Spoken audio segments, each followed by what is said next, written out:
Hi, everyone, and welcome to a very special open class where Sarah's with us. Thanks for joining. Thanks for having me. And for those of you who don't know Sarah, she herself had some struggle with sleep. She was my client in bedtime. And if you want to hear her full story, it's Talking Insomnia number 59. Very powerful one. And, lately, a lot of people have talked about how, during pregnancy, there's often a lot of trouble sleeping, and you talked a lot about that in the episode, and I think it really resonates with a lot of people. In fact, I want to share. Actually, want to share this with you right away before we start asking questions. I think I'm going to create this track within the sleep coach school for like almost like you can subspecialize in helping women who are like either in pregnancy or post pregnancy or something like that, because it's kind of special, Yeah. I love that. It's a great idea. I think it is very unique. I'm 8 months pregnant now, so I'm in the thick of it and I can speak to it. And every time I listen to an episode or hear an open class where someone mentions trying to get pregnant or being pregnant or postpartum, I'm like, oh yes, I very much can relate to this. I've been there. I'm there now. I get it. So yeah, that's really cool. I think people would appreciate that. And no, I can't remember. This is which number is this pregnancy for you? Number 2. I have a 2-year-old, 2 years and 2 months old. So, I did it not too long ago, and now I'm doing it again. And yeah, it's a lot. A lot. And how, knowing everything you know though now, how's the experience being pregnant the second time compared to the first time? I would say it's funny because the quality of my sleep is probably about the same. Well, I would say it's a little bit better, but my mindset around it, I feel much better because I'm way less stressed. I'm way less anxious. I'm much more accepting of the particular challenges of sleeping and dealing with all the, the typical sleep issues while you're pregnant. So I'm in a much better place with it. And I think for me, the real struggle was postpartum, having an infant, a newborn, and the sleep struggles and the anxiety. That was when things got really bad for me. That was probably the time in my life where I slept the worst. And I'm really hopeful that this time around will be different. And it's certainly, of course, I'll be sleep deprived. Everyone is with a newborn, but I won't. It'll be a different mindset around it, which I'm excited to tackle it this time, knowing what I know. I love hearing this, and it's to me that's it. It's so on point what you're saying, that if you compare how I sleep now compared to last time I was pregnant, it's probably about the same, but my reaction to it, how I think about it, how all that has changed. So it's not so much of a problem. And that it's interesting because sometimes clients go I'm sleeping about the same. Isn't this supposed to help me sleep more or sleep? Not really. It's all about how you react to it, and then but that does change everything, right? Because when you don't blame yourself, you don't think there's something wrong with you, it's so much lighter, everything.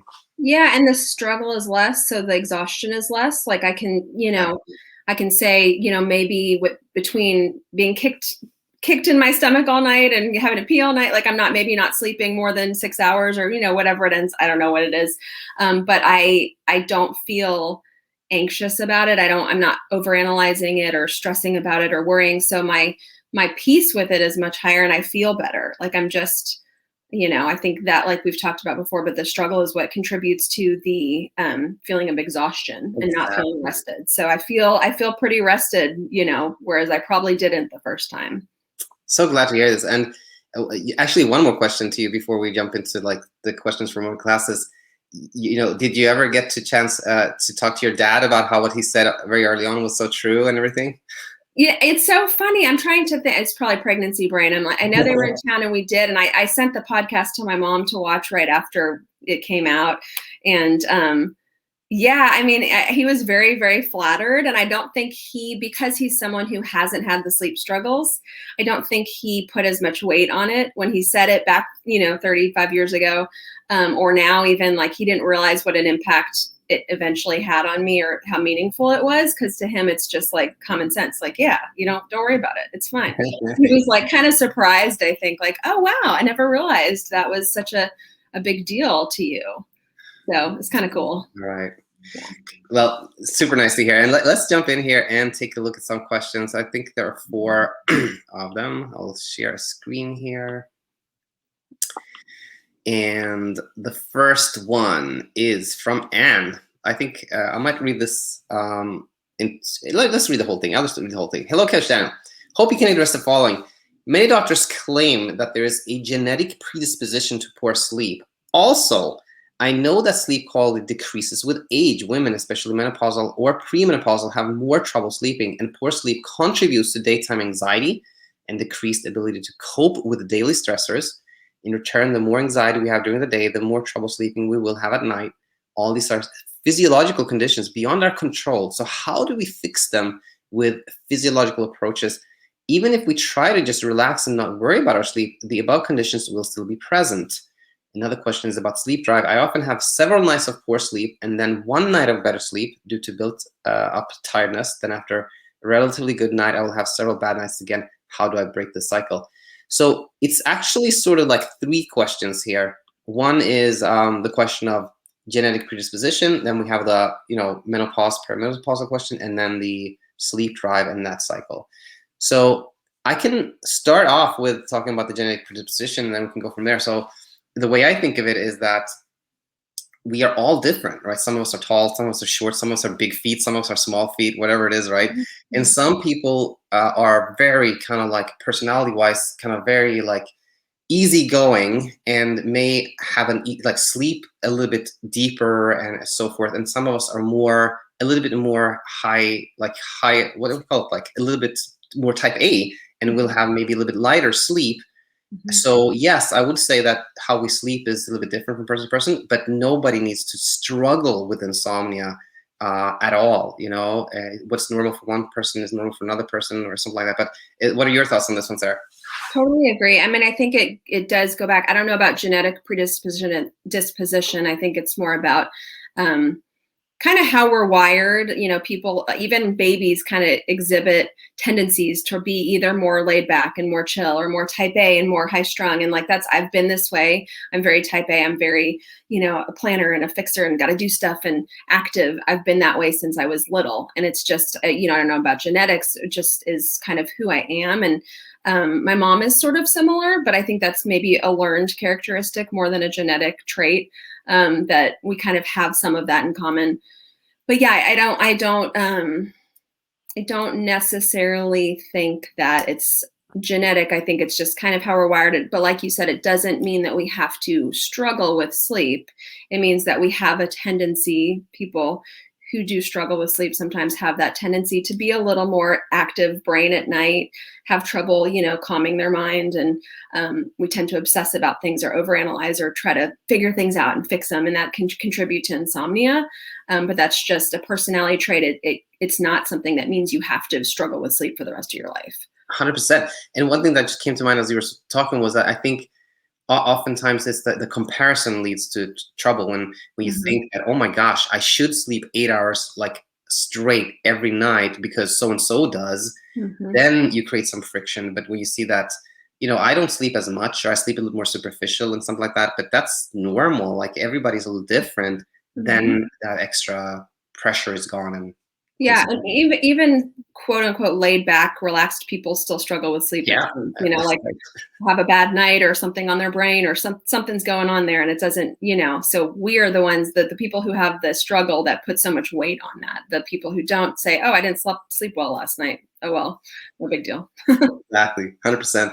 And now I'll let you start with this one then. So Anne says, women that are perimenopausal or menopausal, like definitely have more trouble sleeping, and you can't control that. So like, how can you ever do better when that's happening?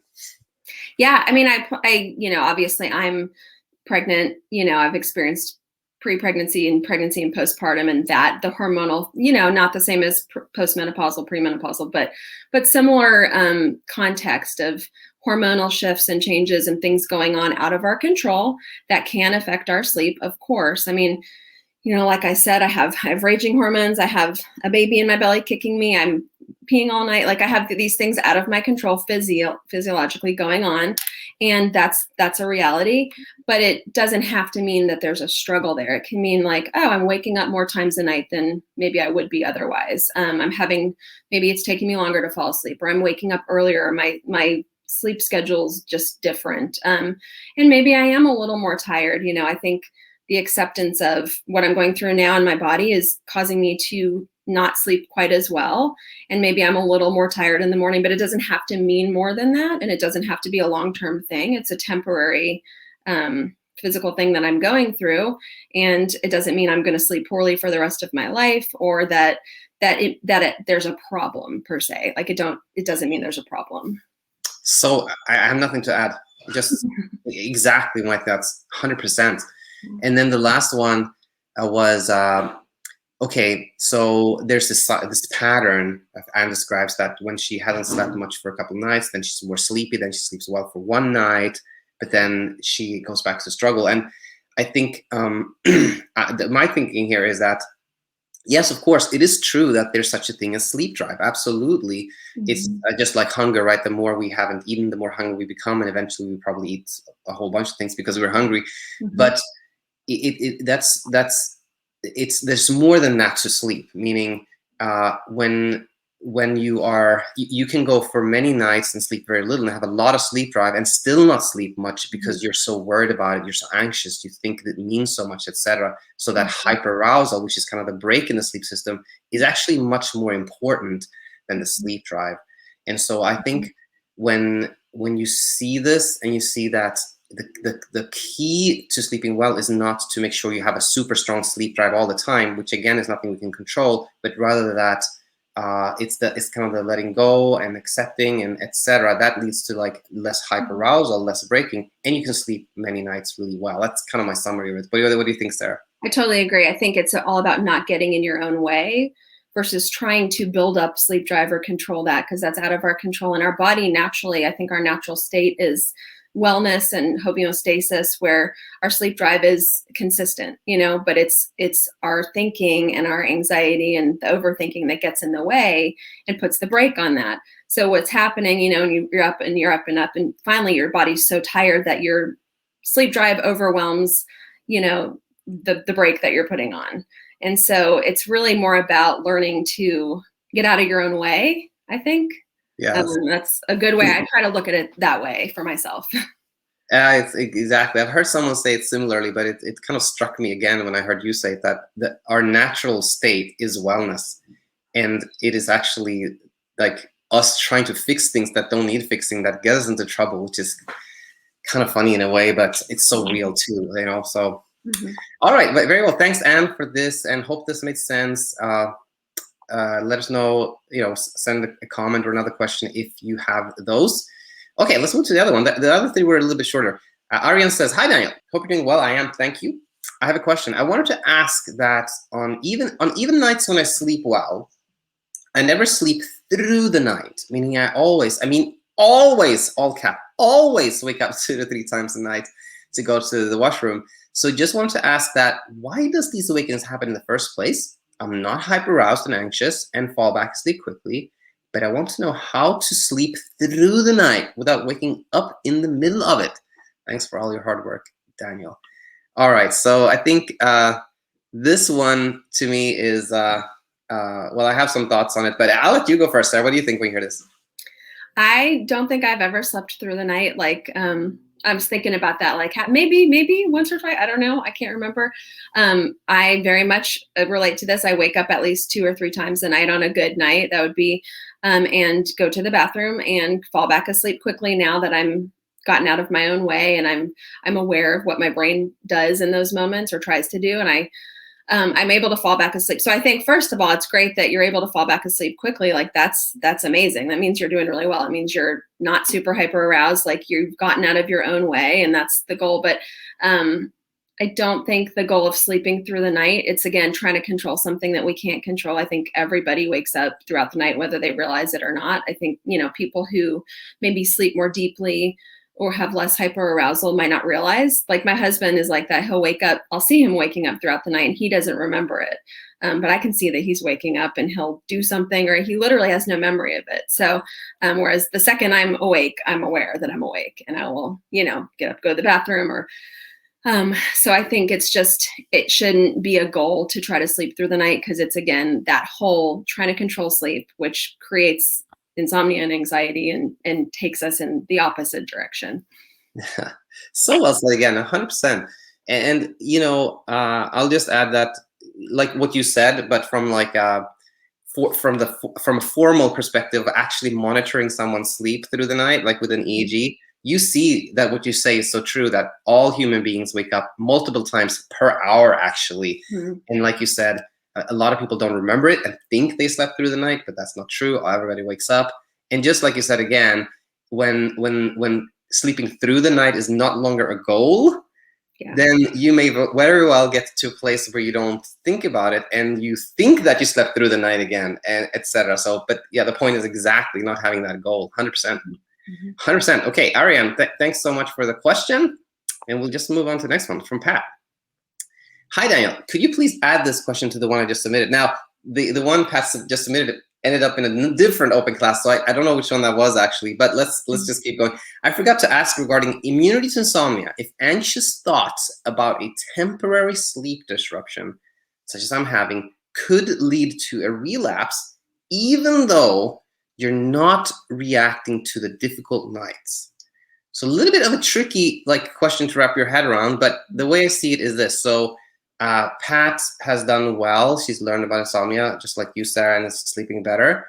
Is having some more struggle and is thinking, could my worry about a relapse, could that lead to actually more struggle, even if I don't kind of react to what's happening? What are your thoughts on this one? It's a little tricky question. I know. I am trying to wrap my brain around it. And I think I can relate to this because like I told you, I experienced being sick several times during this pregnancy. I had a sinus infection where I couldn't really breathe at night, and I would have kind of a panic attack because I do that when I can't breathe through my nose, and being pregnant, you can't take a lot of medications. And so I had nights, probably 2 or 3 nights in a row, both times, where I slept very little. And I had to find the acceptance of I'm not sleeping much right now because of this thing going on. But I think for me, the difference was knowing that this was a temporary condition, that I didn't take away my knowledge of what causes insomnia. And not sleeping well for a few nights is very different from having insomnia. There's going to be all kinds of things that medical, personal, that cause you not to sleep well for a night or two or a time. So, but that doesn't mean that you basically have to fall down the rabbit hole again and start worrying that there's some problem and this is terrible and I need to fix it and what do I need to do? And I think that's the difference. So I don't think it means that I don't think there has to be fear of a relapse. Yeah, exactly. And as you were answering there, it gave me time to kind of reflect and ponder. And what I came to with this one, that insomnia in itself is sort of like what I've come to call a cycle of resistance, which means you have one night where you don't sleep much at all for any reason, right? Everybody has that. But then comes the resistance, which is I don't want to have another night like this, so I have to try to prevent it. Mm-hmm. And then that creates kind of anxiety and preoccupation. And sure enough, you don't sleep well for another night. Then you're even more I want to more resistance, more trying to prevent it. Mm-hmm. And in this question from Pat, we see the same thing, kind of that I'm in this place where I'm having a little trouble. And Pat is I'm worried that worrying about a relapse will cause a relapse, sort of. Mm-hmm. But will it or will it not? And I think in summary, you can see that it's a little bit like Pat is going into the direction of trying to prevent having a relapse and resisting a relapse, which mm-hmm. is actually what can cause you to have that. Yeah. So as bizarre as it sounds, is when you go I don't have any control, and I'm not going to try to prevent this. I'm not going to try to prevent these thoughts so that I don't have a relapse. I'm not going to try to prevent anything. Then soon enough, you sleep well again. That's kind of where I went. What do you think? Yeah, I agree. I think the worrying is is the problem. Like if you allow yourself to worry about it, that this could be a problem, and your brain starts going and trying to anticipate what might or might not happen, and well, what if this happens, what if this, then there's a problem, then you're Yeah. creating, then you could have a relapse, because that's what caused the problem in the first place, so yeah, it's a lot to wrap your brain around, but yeah, I It's agree. funny, isn't it funny that on one aspect it's all very simple, Yeah. but then the mind can create all these little rabbit holes, and like so in one hand it's kind of complex too, right? Yeah, whenever there's that fear of just that fear creeps in, which it happens. It's easy for that to happen. And then the fear puts that seed of doubt of, well, maybe there is really a problem. And there is Right. going to be a problem. And now I need to figure out how to fix that problem or prevent that problem. And what if I can't prevent it? And that's, so when you let yourself go that direction, yeah, you could kind of veer off into relapse territory, but Yeah, well said. Yeah, it's tricky, but again, Pat, if we don't try to, what's that? What we resist persists is what they say, and it's so true. Like if you don't try to absolutely. prevent it, then it's gonna be okay. Yes. All right, so last one from Laura here, who says, "Hi Daniel, I love your YouTube channel. It's helped me a lot with my sleep. I'm super glad to hear this, Laura. Thanks for the support. Recently, I have been suffering from a lot of anxiety, and during the night, I feel these body sensations like nervous tics, jolts, etc., that keep me from falling asleep. My friend tells me that sleep drive is very powerful and will ultimately override these body sensations. Is that true? Will I be able to sleep in spite of these body sensations that I'm aware of? Gratefully, Laura." So what comes to my mind when I read this is the following, that, and this question comes up quite often. It's kind of like, Daniel, I heard that, if you really have a strong sleep drive, then you sleep no matter what. Is that true? And the short answer to me is like, yeah, that is true. Like if your body really needs sleep, it will make you sleep no matter what. Even like jerks, anxiety, they will not stop that from happening. However, sort of relying on that as a safety thought, or trying to produce sleep drive to override things, again, creates that performance anxiety when you try to control things and make things happen. So, and what often happens is actually somebody has that kind of strong sleep drive, but they're also very anxious, and they sleep, but they don't even realize it, and it doesn't feel like they slept. So I think for me, Laura, the answer here is like, yes, sleep drive is true, but it's more helpful to learn that jerks, for example, are normal. Everybody has those jerks, but it's when we start to paying attention to them and we try to stop them that they really start to bother us and go towards kind of peace and less resistance and letting go. Then everything kind of falls into place. But that's what do you think about this one, Sarah? Yeah, I agree. I mean, I think that when your hyperarousal is really strong, your anxiety is really strong, you eventually, like you said, when your body needs to sleep, it will sleep. You will eventually fall asleep, but you won't necessarily sleep super deeply. You won't necessarily feel that you won't feel super well rested possibly, or that you slept for a long time. Like the hyperarousal can be a lot stronger, I think, than the sleep drive when it's high. And so like, looking at the anxiety, she said she's very anxious at night.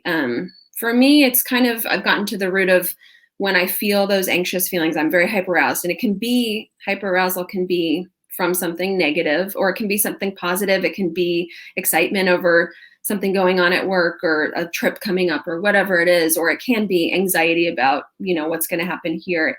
There's a million reasons you could be hyper aroused or anxious. But to kind of figure out like what the thoughts that you're having, what are the thoughts that are causing that anxiety? Because there's some thought there at the root of it that's causing that anxiety, and to get to the thought and kind of look at the thought and say, is that actually true? Because I think a lot of times we're not even aware we're having thoughts that are causing these feelings. We just feel anxious or stressed or overwhelmed or wired, like we don't know what's causing that. But when you can get real still and kind of quiet with yourself and look at what's that thought that you're having? Is it a fear-based, what if I can't sleep? I'm not going to sleep well. I'm going to be tired tomorrow. Or maybe it's something's wrong with me. There's some thought there that isn't true, but that you're believing. And so I think that can be helpful to just look at the general anxiety of why you're hyper aroused, basically. Yeah, exactly. And by the way, did those things ever bother you, like the jerks or twitches, something like that, or not so much? A little bit. I mean, I think I never realized what it was, but I would kind of jerk awake. A lot of times, and this would happen for years of my life, where I'd go to bed and I'd pretty much almost fall asleep pretty quickly, but then jerk awake, and then not be able to fall asleep for a long time. So that was sort of a pattern. And now, since I've found the channel and been doing this work and know what I know, it hasn't happened, because my hyperarousal has gone down significantly. I'm not on high alert all the time, trying to anticipate, am I going to sleep? Am I not? Like, what's going to happen? I'm not doing that. So I feel like it's completely dissipated. It's gone away. But yeah, I did have that. I mean, I think it's very common, like you said. Which is so interesting, because I think, to me, like when I hear that, it goes to like what you said about your husband, who he does wake up, but he doesn't realize it. And those jerks are so common that to me, it's like you probably still have them. But it's like you don't pay attention to them and you don't even know they exist anymore. Yeah, well, my husband has them too, and I used to notice it a lot more, but he's not awake, he's not conscious of it, but he'd kind of jerk, and his legs would jerk in his body as he's falling asleep. For probably the first half hour that he's falling asleep, it's happening pretty consistently. And he's someone that I think of as has no issues with sleep whatsoever. You know, he doesn't think about it, he doesn't worry about it, it's just not on his radar. And so he's someone who still experiences it. He's just, so I think like it's like waking up throughout the night. It's one of those things that it shouldn't be a goal to not have that, because I think it is, probably everyone has it. It's probably, you know. Absolutely. Transitional thing that's so normal. And, you know, for me, it's me and my wife, we like to watch some Netflix show or something like that in bed, like with a laptop, like with this right in our eyes like that, which so many people do, I believe. Yep. And you too. Yeah. Oh yeah. And my cue, because she sleeps a little bit more than I do, she falls asleep early night. But my cue to know that she's falling asleep is when I notice her go like some jerk like that, completely normal. I just know that it's time for her to sleep, and that's it. Yeah. Yeah. But perfect. This was super nice, Sarah. I think thanks so much for joining. I think it was really helpful. Yeah, this was great. I really appreciate it, and yeah, I enjoyed it very much. So thanks for having me.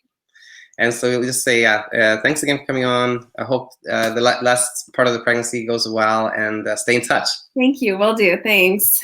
Bye. Bye.